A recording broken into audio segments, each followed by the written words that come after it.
Chemical kinetics से related, तो उसको हम प्रॉब्लम को डिस्कस करने जा रहे हैं। देखिए तो पहला क्वेश्चन क्या बोलता है बाबू, कुछ इक्वेशन दिया गया है और इस इक्वेशन में रेट कांस्टेंट का यूनिट आपसे मांग रहा है। तो आपको देखो रेट कांस्टेंट का जब यूनिट मांगे तो आपको ये फॉर्मूला को याद रखना चाहिए, mole by litre to the power 1 minus alpha plus beta plus gamma into second inverse. ये होता है जनरल फॉर्मूला रेट कांस्टेंट का। इससे पहला इसका ऐसा था, दिया गया था रेट बराबर के इंटू एनो के पावर 2, ऐसा दिया गया था। तो यहां से हम क्या बोलेंगे कि यहाँ पे सिर्फ अल्फा दिया गया, बीटा और गामा नहीं दिया गया, यानी हम बोलेंगे इसका ऑर्डर कितना हो जाएगा, इसका ऑर्डर हो जाएगा 2। जो पावर होता है उसी को तो हम देखते हैं, तो ऑर्डर हो गया 2। अल्फा बीटा गामा के जगह पे हम लोग 2 रख देंगे। अल्फा बीटा जब गामा के जगह पे हम लोग 2 पुट करेंगे तो हमको कुछ निकल के आएगा -1 इंटू सेकेंड इनवर्स, यानी इसको हम बोल सकते हैं litre mole inverse second inverse. Clear? ये आ गया। इस तरीका से रेट कांस्टेंट का यूनिट हम लोग निकाल सकते हैं, है ना। रेट कांस्टेंट इसमें पूछ रहा था कि उसका डायमेंशन क्या होगा, यूनिट क्या होगा, तो हम लोग ऐसे निकालेंगे। हर का रेट लाइक एक्सप्रेशन दिया गया है। जैसे एक क्वेश्चन और इसमें कर देते हैं, उसके बाद आप इसमें बना लेंगे, हम समझते हैं कि आपसे बन ही जाएगा। जैसे देखिए यहाँ पे रेट बराबर दे दिया था K इंटू H2O2 और I माइनस, ऐसा दिया जाता है। तो यहाँ पे हम बोलेंगे क्या कि इसका पावर 1 है और इसका भी पावर 1 है, यानी यहाँ पे ऑर्डर हो जाएगा 2। और इस तरीका से रेट कांस्टेंट का यूनिट आप निकाल लोगे। यहाँ पे अल्फा बीटा गामा की जगह पे फिर 2 रख देंगे और आपका वैल्यू पता हो जाएगा। क्लियर? ये पहला क्वेश्चन हम लोग देख लेंगे। दूसरा क्वेश्चन क्या बोलता है, ठीक है। दूसरा क्वेश्चन कुछ इस तरीका से बोल रहा है कि ये जो इक्वेशन है a प्लस ऐसा दिया गया है, a टू बी ये दिया गया है। क्लियर? और इसका रेट कांस्टेंट माने के बराबर भी गिवन है। के बराबर क्या गिवन है, 2 इंटू 10 टू द पावर -6, है ना, मोल -2 लीटर 2 इंटू सेकेंड, ऐसा कुछ दिया गया है। क्लियर? इसमें पूछ क्या रहा है हमसे कि इनिशियल रेट क्या होगा। इनिशियल रेट क्या होगा, यहाँ पे एक चीज दे दिया था कि R बराबर दिया है K इंटू A के पावर 1 और B के पावर 2, ऐसा दिया गया था। ऐसा ये गिवन था आपको, ये रेट एक्सप्रेशन इसका ये गिवन है। आपसे पूछ क्या रहा है, इनिशियल रेट क्या होगा। इनिशियल रेट पूछ रहा था 2A प्लस B, ये दे रहा है A टू B ऐसा, और t इक्वल टू 0 पे इसका इनिशियल कंसंट्रेशन दे दिया है 0.1 और इसका दिया था 0.2। तो पूछ रहा था कि इसका इनिशियल रेट क्या होगा। तो इनिशियल रेट निकालने के लिए इनिशियल रेट बराबर हम बोलेंगे k इंटू A के पावर 1 और B के पावर 2। क्लियर? तो k की जगह पे हम क्या बोलेंगे, 2 into 10 to the power -6। A की जगह पे हो जाएगा कितना, 0.1 और B की जगह पे हो जाएगा 0.2। इसको आप सॉल्व करेंगे, इनिशियल रेट आपको यहां से निकल जाएगा। इसी में एक क्वेश्चन और क्या बोल रहा है कि रेट क्या होगा जब A का कंसंट्रेशन हो जाता है 0.06, मैंने A रिड्यूस्ड कर जाता है। एक क्वेश्चन से यहाँ पे 2 क्वेश्चन इसमें दिया गया है। क्या क्या दिया जो फिर से सुनते हैं। 2A प्लस B आपका एनसीईआरटी का क्वेश्चन, आप बुक को देखेंगे और क्वेश्चन को रीड करेंगे क्या कह रहा है और सुनना है, मेरा बात को समझना है, फिर आपका क्वेश्चन समझ में आएगा। ये बोला जा रहा है 2A प्लस B दे रहा है A टू B, के बराबर इतना दे दिया है। रेट एक्सप्रेशन भी आपको क्वेश्चन में गिवन है। इनिशियल कंसंट्रेशन इसका दे दिया इतना और इतना है। बोला था इनिशियल रेट क्या होगा, सब वैल्यू को पुट कर दीजिए, सॉल्व कर दीजिए, आंसर आ जाएगा। अगेन इसी में एक क्वेश्चन और क्या बोल रहा है बाबू, जो थोड़ा सा समझते हैं हम लोग। रेट क्या होगा जब A रिड्यूस्ड कर जाता है 0.06 के करीब। तो यहां पे हम बोलेंगे 2A प्लस B दे रहा है A टू B और t इक्वल टू 0 पे इसको हम क्या बोलेंगे, 0.1, ये 0.2 है और ये 0 है। t इक्वल टू t पे क्या हो जाएगा, ये आ जाएगा 0.06 आ जाएगा। इसमें से 0.1 में से क्या घटाएंगे कि इतना आ जाएगा, क्योंकि ये बोला रिड्यूस्ड कर रहा है, इतना तक आ रहा है, मैंने जरूर इसका कंसंट्रेशन 0.1 से ये घट रहा है। कितना घटाएंगे तो हमको समझ में आता है कि इतना घटाएंगे तो ये आ जाएगा। जब ये घटेगा तो ये भी घटेगा ना। 2 के लिए यहाँ घट रहा है इतना 0.04, एक के लिए कितना हो जाएगा 0.02 हो जाएगा। क्योंकि 2 के लिए घटने का रेट है इतना, तो 1 के लिए हो जाएगा, क्योंकि यहाँ कोफिशिएंट 1 है तो हम बोलेंगे 0.2 माइनस 0.02, ये आ जाएगा 0.18। अब यहाँ पे हम क्या करेंगे, रेट क्या हो जाएगा, तो रेट बराबर हम यहाँ पे लिखेंगे R बराबर के की जगह पे आप पुट कर दो 2 cross 10 to the power minus 6, और A के जगह पे हम रखेंगे 0.06, है ना, और B के जगह पे रखेंगे 0.18 का होल स्क्वायर। इसको सबको सॉल्व कर देंगे, ये रेट उस समय का होगा जब A का कंसंट्रेशन इतना हो गया, उस समय का ये रेट होगा। क्लियर हो गया ना बात। इसको फिर से देखना है, क्वेश्चन को पढ़िएगा और बनाइएगा, आपको समझ में आ जाएगा।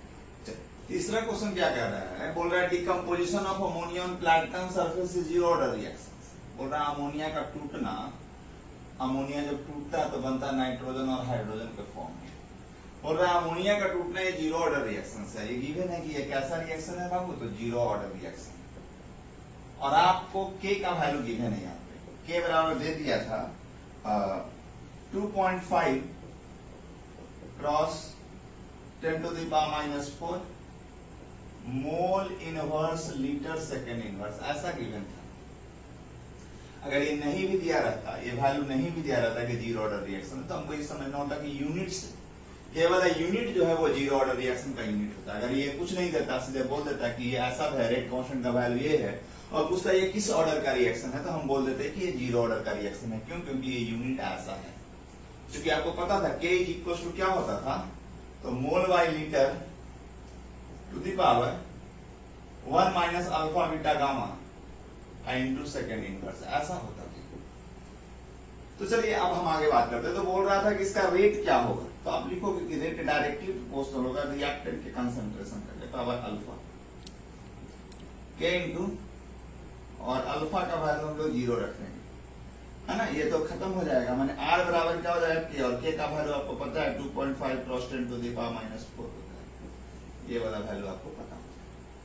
क्लियर। अब इसके बाद हम चौथा क्वेश्चन क्या कहता है उसके हम बात करते हैं। इस 4th नंबर क्वेश्चन, इसका क्या कहने का प्लान है। देखिए आपको ऐसा दिया गया है कि रेट बराबर के इंटू CH3OCH3 के पावर 3/2 दे दिया है। क्लियर, ऐसा दे दिया है। यहां पे और बोल दिया था कि अगर रेट को प्रेशर के टर्म में लिखो, के into partial pressure of CH3OCH3 power 3/2। Clear. तो हम लोग ये बोल रहे हैं कि रेट बराबर क्या होता है, तो change in concentration by time taken for that change, यही होता है। रेट को हम इसी को बोलते हैं change in concentration by time taken for that change. और या प्रेशर के टर्म में अगर हम बात करेंगे, change in pressure by time taken for that change. क्योंकि प्रेशर और कंसंट्रेशन एक दूसरे का डायरेक्टली प्रोपोर्शनल होता है। आपको पता है PV is equal to nRT होता है, और P इज इक्वल टू हम बोल सकते हैं NYV इंटू RT। NYV को तो एक कंसंट्रेशन बोलते हैं, मैंने प्रेशर और कंसंट्रेशन एक दूसरे का डायरेक्टली प्रोपोर्शनल होता है। और रेट को हम लोग बोलते हैं रेट ऑफ रिएक्शन, को हम लोग जानते हैं कि change in concentration by time taken for that change. Change in concentration ना बोल के हम चेंज इन प्रेशर भी बोल सकते हैं। क्वेश्चन में क्या कह रहा है कि रेट का यूनिट क्या होगा जब प्रेशर को बार में लेंगे और टाइम को मिनट में लेंगे। ऐसे तो हम कंसंट्रेशन इसमें बोल देते थे, हम बोल देते थे mole by litre into second inverse, ऐसा रेट का यूनिट होता था। लेकिन अब बात चेंज हो रहा है, बोल रहा है कि प्रेशर के टर्म में लेना, तो रेट का यूनिट क्या होगा, तो हम बोल देंगे बार मिनट इनवर्स कर देंगे। क्योंकि बोल दिया है कि प्रेशर को बार में लेना है और टाइम को मिनट में लेना है, तो इसका यूनिट क्या होगा। अब देखोगे क्वेश्चन भी यही कह रहा है। और दूसरा बात इसमें पूछ रहा है कि रेट कांस्टेंट का यूनिट क्या होगा। रेट कांस्टेंट के है, तो आप बोल सकते हैं रेट बाई, इसमें दो क्वेश्चन था, एक बार पूछ रहा था रेट का यूनिट क्या होगा, दूसरा पूछ रहा है रेट कांस्टेंट का यूनिट क्या होगा। Partial pressure of CH3OCH3 power 3/2। अब हम रेट को क्या बोल सकते हैं, जो देखिए यहां पे आपको गिवन है, रेट को बोल सकते हैं बार मिनट इनवर्स, और नीचे हम क्या लिख सकते हैं, बार के पावर 3/2। तो यहां पे हम बोल देंगे bar to the power -½ into minute inverse, है।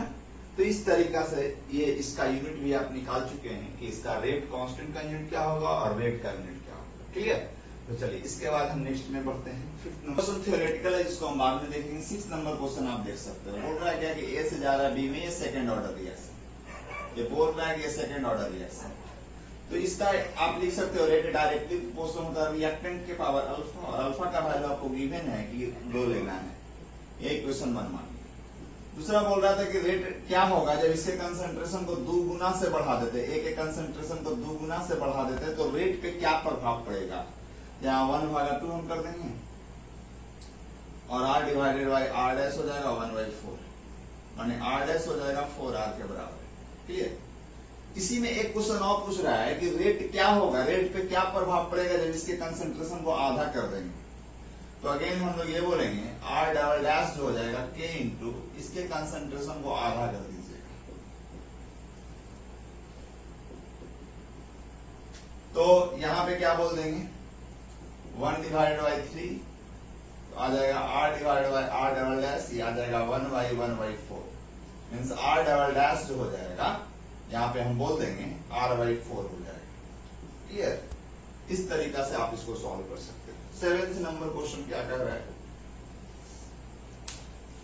7th 8 आपसे अभी नहीं बात कर रहे हैं, हम लोग 9 नंबर क्वेश्चन का बात कर रहे हैं। तो 9 नंबर क्वेश्चन में ऐसा कुछ बोल रहा है a प्लस बी ये दे रहा है प्रोडक्ट। क्लियर।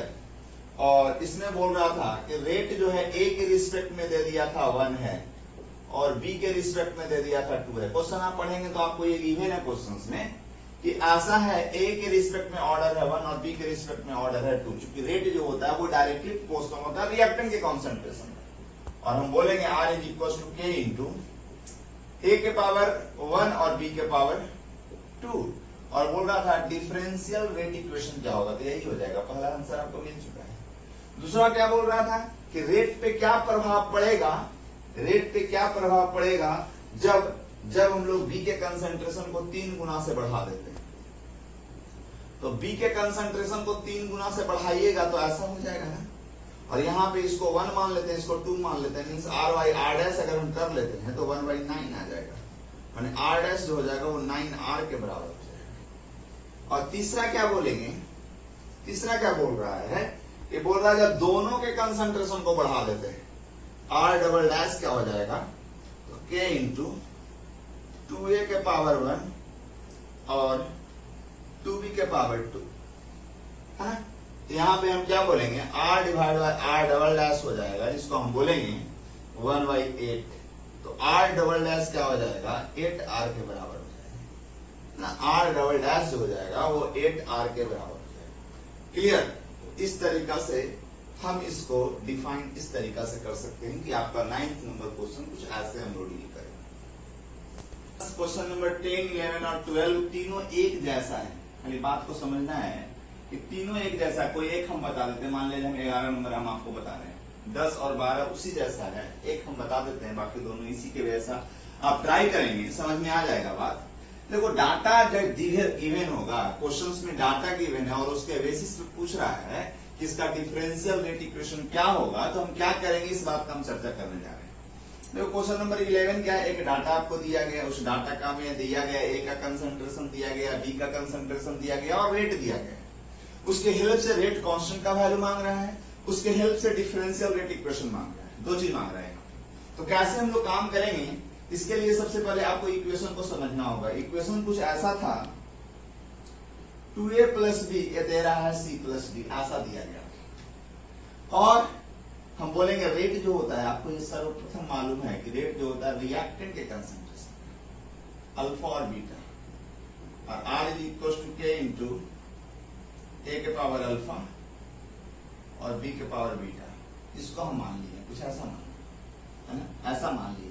अल्फा बीटा आपको पता करना है, के भी पता करना है। इसके लिए डाटा गिवन है। रेट का वैल्यू आप डाटा में देखोगे तो दिया गया 6 क्रॉस 10 टू द पावर -3, के नहीं पता है हमको, और यहाँ पे a का वैल्यू दिया है 0.1 के पावर अल्फा और b का जो वैल्यू दिया है 0.1 के पावर बीटा। ये इक्वेशन हमको हम 1 मान लेते हैं, इसको हम 1 मान लेते हैं। दूसरा इक्वेशन दिया गया है 7.2 क्रॉस 10 टू द पावर -2 के इंटू ए का वैल्यू दिया गया 0.3 के पावर अल्फा और बी का वैल्यू दिया गया 0.2 के पावर बीटा। अगेन ये दिया गया 2.88 cross 10 to the power -1 is equal to k into A का वैल्यू दिया गया 0.3 के पावर अल्फा और 0.4 के पावर बीटा।